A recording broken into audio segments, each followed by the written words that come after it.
What up? Hi. Hi. Hello, my friend. I love seeing your face. It makes me happy. I love seeing you. How you doing? I'm doing good. Oh God, I miss you. I know, I miss you too. How you been? Good, man. How about you? We're hanging in there. That's all we can do. Hello? Hello. What is happening? SOS. I've cut my hair. I cut my own hair a couple weeks ago. Looks good. Thanks. You can't see the back. That's why. Who cut your hair, Cherish? It looks great. Cherish cut it. Yeah. Good job. Wow, I'm impressed. Destin's been blow drying my hair. I took videos of it and I sent it to my hairdresser who's French, who wrote back, "No, please, I come out there. I promise I not see anyone. I wear mask. You cannot, this is terrible. You will kill yourself." So yeah, but Destin's been doing it. He's going to open a salon after this when we're looking for our new professions. What a weird time to be alive. I think when this all started, we all had some collective denial that we'd all get back on track for the autumn. I think within a week, that was obvious to me that wasn't going to happen. No, my panic was not toilet paper when they were shutting us in. It was, do I have enough taper candles? Do I have enough pillar candles? Do I have atmosphere? Because if I don't have that, I'm going to freak out. I liken it to a pinball machine. We got shot out into this. You go into the kind of the darkness, the sad things, and then you pop over and you see a meme on Facebook and you're laughing. And you think, I shouldn't be laughing when people are dying. And then you're inspired by the news stories and the doctors and nurses, and then it's been kind of all over the place. So I live in Chelsea, and I have not physically been outside of my building with the exception of my roof in a month and a half. The UK government is about to enforce a 14-day quarantine. Here in Italy, we had 55 days of lockdown. It's affected this industry so much in South Africa, and the way it looks like our future is really very, very bleak. Nashville just suffered huge tornadoes, which destroyed all kinds of event planning businesses. That was like 2 weeks before this. We are definitely in the middle of the hot zone here in New York. New York is also a city where we pride ourselves on how together we are. You know, the streets are very quiet. And we hear sirens all the time, ambulances. And it's heartbreaking. Is it more? Is it more than usual? I never even heard a siren before. We all think about, God, I wish I could just take a month. I wish I could just disconnect. And so here we are. If you're not in a situation where your health is at risk, there could be a lot of things to be grateful for that you're actually able to hit pause. Because as wedding industries, our top priority is how am I going to serve other people? What can I give to someone else? But we never stop to think, what can I give to myself? Not selfishly. I actually think it's selfless, because then you're able to give that to someone else in abundance. Yeah, because when you keep going and you're worried about your clients constantly and making people happy, you tend to forget to look at what you've achieved. We're both on the road so much. We literally never had this time at home together. So if I look kind of on this year as a whole, already it's kind of a nightmare for everyone. And we had been through some stuff in January. He was in Australia working, and towards the end of that month, I realized I had miscarried at 11 weeks. For him, he was stuck on the other side of the world, and he couldn't leave. There was no way he could leave. So a week and a half later, he got to come home. And shortly after that is when the stay-at-home order happened. So we really have kind of been enjoying this time together.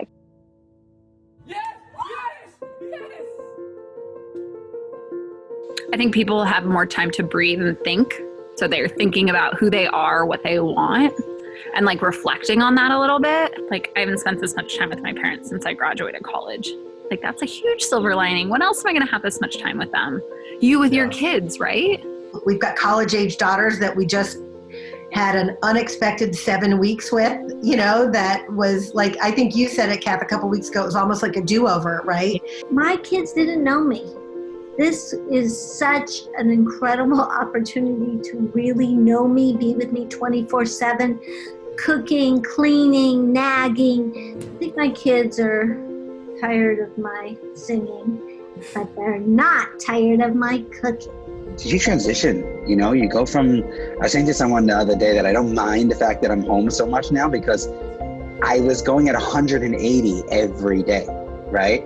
And now I'm at like 60-ish, maybe 50. I mean, the silver lining of all of this is that I have to work more to find a balance. So maybe I can do that job and I can do that passion longer. No, I'm just bored. You know, now I've done every home project that I can possibly think of. I've even gone into landscaping, which is absurd. So I'm really at rock bottom. I made a lot of money last year. Now I need government assistance. So it's very bizarre. A very bizarre world we're living in. The amount of wine club shipments that are off cycle that are arriving to the house, yep, that's a little bit more frequent. You walk down the street in Brooklyn, every day looks like New Year's Eve was the night before. There's bottles piled everywhere. The decision of our life is like what we're gonna have for dinner tonight. And I think I'm gonna make a turkey meatloaf. It's light, but yet filling. I'm not gonna say that like the whole kid thing is perfect. Homeschooling is a new experience. We've started a game with what did mom learn in homeschool, and so they're keeping a list. Apparently I went to a school where we thought thunder was the warning for lightning. That's been their favorite. I couldn't find Ohio on the map. I think the only one that really wins in this are the teachers. They're having a ball. But my almost 5-year-old granddaughter explains to me the entire virus situation. They're used to seeing me on weekends and for an hour a night before they go to bed, and that's been life. So I think it's in that way, it's been wonderful to be able to spend more time with them. I just told them, like, when this is all said and done, I think I've really learned how to prioritize a little better. It's definitely made me realize I don't know that I'll work in the office 5 days a week anymore. I don't think I will. Why is that? I now know what I'm missing. So by the time I finish editing this video, or I should say Cherish finishes editing this video, you'll probably be a dad. Yeah. My wife was like not having a shower, not being able to experience all the things that like a normal pregnant person would be able to do. I don't know if I'm gonna get a chance to do that. So I decided to do this virtual baby shower. It was cool. And I'm leading games. I'm like, what am I doing right now? This is so not. My sister is pregnant also and due in 3 weeks, and I was supposed to be in England in July. Don't know when I'm going to be able to see her or that baby, but we haven't even, honestly, with her and I, we haven't even touched upon the subject that I'm not there anymore. Yeah, so we were actually planning to get married April. Everything was ready to go, and we had to reschedule our own wedding. We've been engaged for 18 months, so it's been a long wedding planning. We had invited 70 guests in Bali, and we just made the decision 2 weeks ago that, it's not going to happen because no one's going to be able to travel there. The analogy that I use is that river is going to flow into the ocean no matter what, right? There's going to be things that come in the way and they're going to fall off onto the shores, but no matter what, it's going to the sea. So either you can swim against the current or you can swim with the current. So that's kind of where I was for the whole time. And then when I woke up the day of the wedding, the emotions kind of ran loose, and I felt it, So I think on one side, it made me realize deeply what my clients are feeling. 3rd week, I believe, is when all the postponements all came in at once. And I've had to postpone 27 events.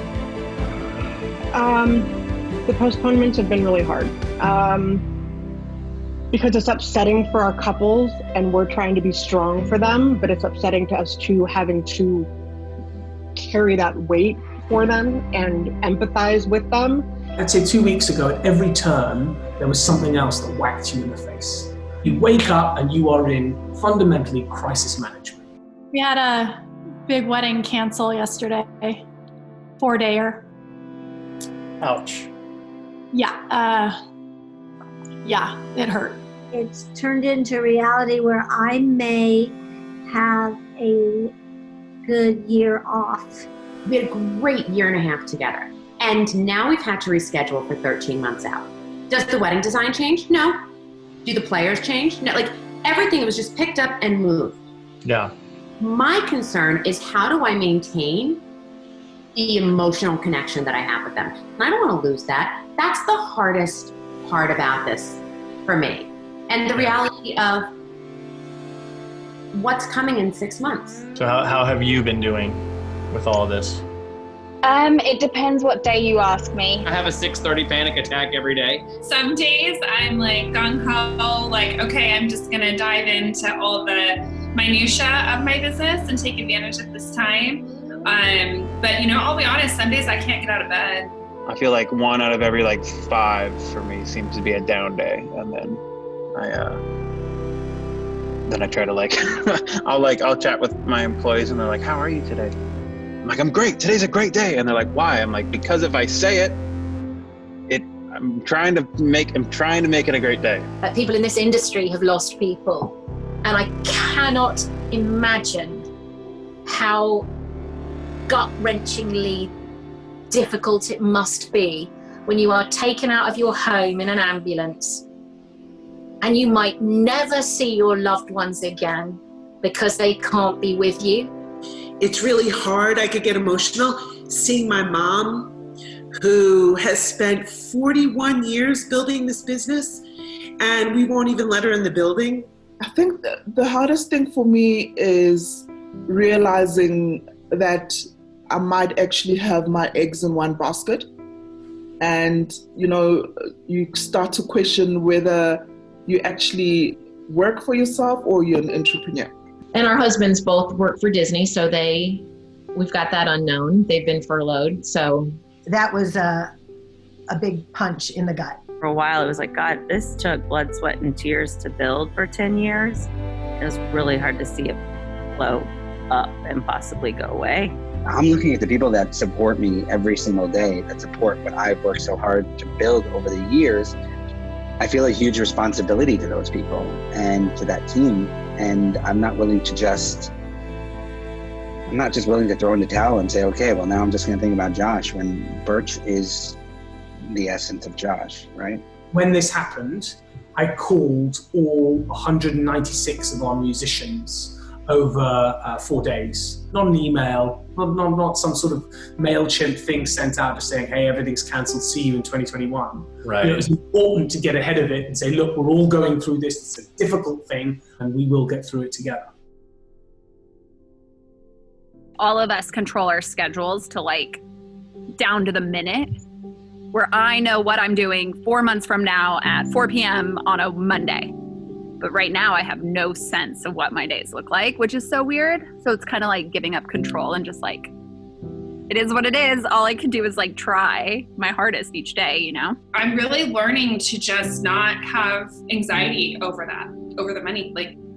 It's so out of my control that I can plan all I want, but at the end of the day, it sounds woo-woo, but I have to trust that the universe has got this figured out, that it's going to work out somehow. Every day is like getting on the horse at the rodeo. And some days you make it to the buzzer, and other days you get squarely bucked off that horse. And it is emotionally exhausting. I could do this for a long time if I knew that there was an end.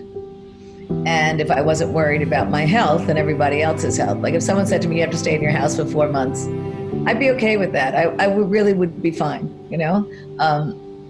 It's the anxiety of not knowing. 2020 is the year of uncertainty. I'm a party planner, not a pandemic expert, not an insurance expert, not a financial advisor.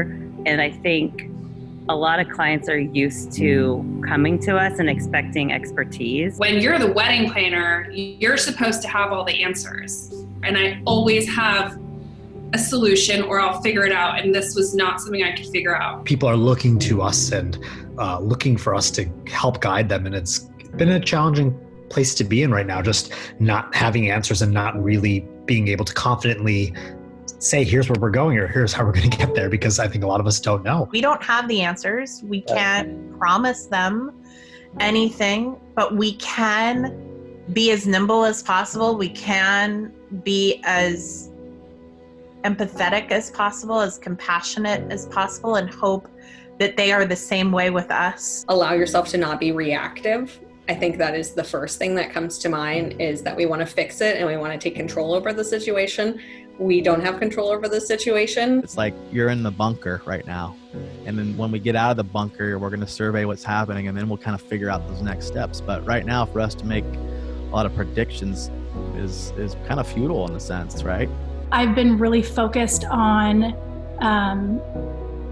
just being active and being social. And it's hard because I'm not married or dating anyone. And so I've literally been quarantined for 6 weeks by myself. I've been more addicted to my Peloton. She's at Club Kate. I call it Club Kate over there. Yesterday I journaled what was one of the best things that happened, and it was like I ate grilled artichokes and I really loved it. 5 days I start my master's program at USC, which is all online. It's been so inspiring to see as an industry how many people have just risen. Like Emily Clark, what she's doing with all of the balloons. I have a senior in high school, and I'm trying to figure out how to celebrate her. It's just been fun to like see people celebrating again. And obviously you guys are busy. Like, look, I can see like you got all these, you're blowing up balloons like crazy back there. It's awesome. Wait, this will crack you up. This is our homemade production calendar on the wall here, and our prototypes, and yeah.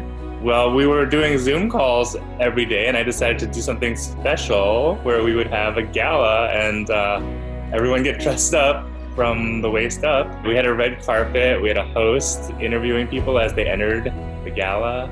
Gina's convinced that she's going to learn the language of love in quarantine. You mean that I am learning a language? I am learning French. Yes, Gina's not good. It's not. Yet. It's very Lumiere-ish. I am completely overwhelmed by people's ability to give back, and watching my peers, like, the team from Marsha Selden Catering, and, immediately hop into delivering meals to hospitals. So it wasn't just like, a sandwich that they got sent to them. It was a beautifully put together package that came with a lot of love and a lot of preparation behind it, and a really beautiful presentation. We had one last week, and the woman said, receiving a gift like this is what fuels me to continue doing what I'm doing. And I don't know about you, but that's pretty powerful stuff. Yeah, I think the cream will rise to the top more than ever right now, and especially for people who are doing positive, beneficial things and not doing things strictly for money. After this all happens, it will be like the wall. People will say, how did you help? How did you give back to society? How did you help with the team around you? What did you do to do your part? It also kind of feels neat to explain it to our kids. This is kind of one of those contributions that the kids are seeing as, wow, this is kind of neat that my family's company is doing something to make a difference. It's a memory that I'll never forget. I don't think that we ever imagined that we'd be here, but we are. And we're very much here together. I don't know of any one of us who's gone completely alone in this. The Engage group has reached out random, how are you doing today? What's up? And I think the wedding community is so attached to one another. We didn't realize how much we rely on each other for so many different parts of our lives. And the fact that we're not seeing each other, it's very cool that we're all still connecting a lot. I do usually at night, if I'm cooking, I'll be on the phone with Rago while I'm cooking, or another girlfriend, drinking and cooking. And it's less isolating. When you need help, it's a sign of courage to ask for it. And trust me, I have, picked up the phone and gotten talked off the ledge a few times. Outside of our local market, I would say 95% of everybody that I know in this industry is people who I know and have become very good friends with through Engage. And, it would be silly to say that Rebecca and Catherine are not somebody that we should be so grateful for to have in our lives, to bring us all together, but to also help us navigate through times like this. It's going to make me cry if we keep talking about Engage. I don't want to keep talking about it. I'll cry. Love the industry, and I'm thankful that it's here for me, and I am here for my peeps. That feeling of like family that we have, I miss that so much. I, for one, can't wait to see my dad. So I just, I want to just sit and I want to be able to touch him. I know that seems, but I just want to be able to put my arm on his back. About a week and a half, 2 weeks into this, I started feeling physically starved. It's because I've realized that I live my life very physically. I love shaking hands. I love giving hugs. And that's been a really, really hard adjustment for me. And I'm not sure that that's going to change anytime soon. Just going and seeing friends and hanging out with people that I love, seeing people on the dance floor, telling stories, and oh, do I miss that. I miss restaurants. I miss restaurants every day. It's the atmosphere, it's the theatre, it's the food, it's just the wine, it's all of it. You could probably hear I miss everything. Yeah. I want to be pushing people away from the bar, trying to get the bartender's attention. And I am dying to get out too, because this is the longest I've not gone where I don't just prance into a honky tonk. I just want to sit in a brewery with people from my city that I just want to be, I want to watch a sports game. I don't even like sports games. You can tell because it's called a sports game. I miss the anxiety that comes with the time pressure of an event. I miss that stress level. I also miss traveling. I know it's crazy and our travel schedules are always super crazy, but I'm having withdrawals from not being at the airport. I'm excited for my flight to be canceled and have to find a new one and talk to customer service and find my bag. Layoffs in the airport for hours and eating bad sandwiches. I will give a lot of money for this right now. I want everyone to remember to look at this as a time of reflection of what we were missing. And if we put out there to remember this moment, maybe we'll be able to feel it again. And I have a feeling some of us will wish we were back at home. You know how important this is. We just have no idea how it's going to age. I think it's naive to think that the world is going to go back to the way it was. And I think it's dangerous for us, psychologically and financially and everything to bank on that. I am quite tired of all the noise around this industry as though we're more badly affected than many, many other sectors. We are not. Most of us have got a client base for next year. Many, many businesses do not know that they have clients next year. For sure, we will get married again. We will go to the beach again. We will enjoy our glass of wine looking at the sunset. So we will do all the things that we love the most. I know we don't want everyone to stay slow, but just this pace has been so incredible. Now I feel like I'm never going to leave the house because I'm not fearful. I'm in a cocoon. I'm not ready to spread my wings. We're not expecting to get a manuscript from the government on how to run events. That's never going to happen.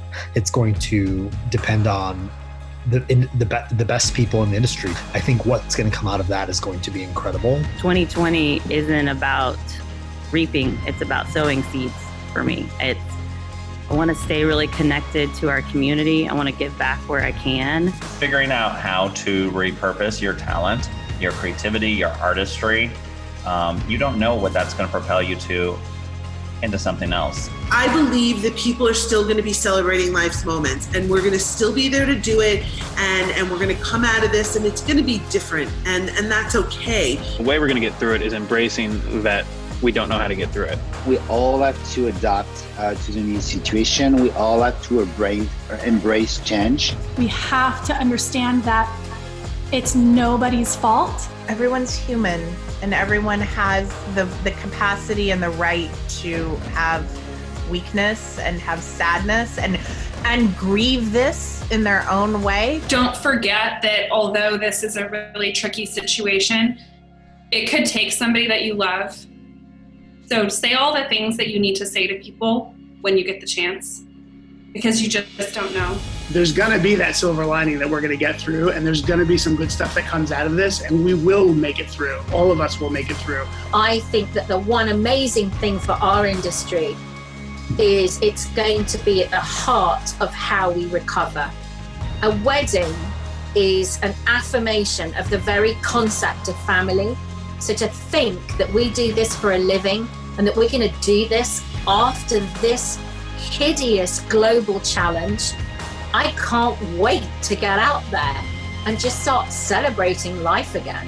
When we get to the other side, whatever that side is, we will be so proud and so united as a community to have weathered this storm together. I really look forward to celebrating with our community when we're there.